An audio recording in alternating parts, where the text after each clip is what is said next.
guess what? The Memorial Day celebrated today has pretty much erased the contributions of African Americans. But why are we surprised?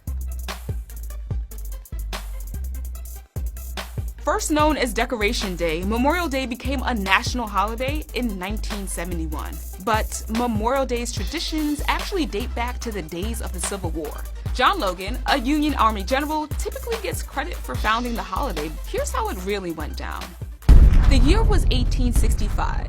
The Civil War was raging, and Charleston, South Carolina was a hot mess. White people were like, we out. But thousands of black people, many former slaves, remained.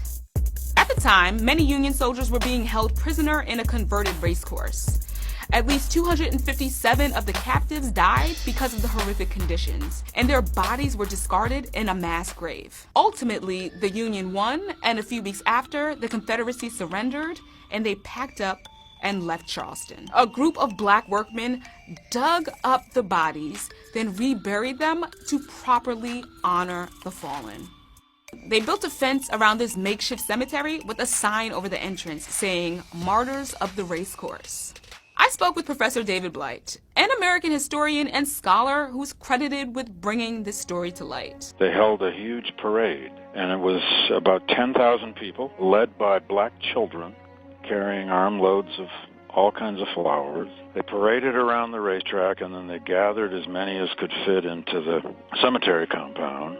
About 3 or 4 black preachers read from Scripture. A children's choir sang, and they sang America the Beautiful, if you can believe it. But still, hardly anyone knows about it. On May 1st, 1865, is in effect the first original performance of Memorial Day, but it was created by African Americans.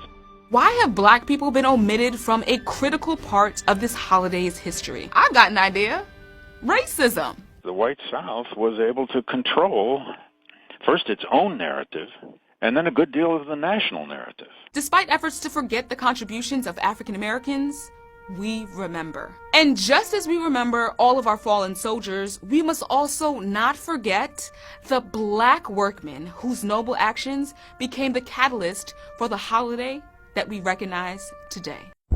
In the final months of the Civil War, the Confederate Army converted a horse racing track into an outdoor prison for Union soldiers. Close to 260 men died there and were buried in a mass grave. At the end of the war, in an expression of reverence and gratitude, 28 African American workers gave them proper burials. They inscribed above their final resting place, "Martyrs of the Racecourse."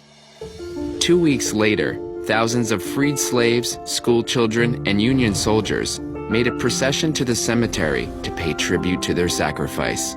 They laid flowers on the graves, listened to speeches, and picnicked on the grass.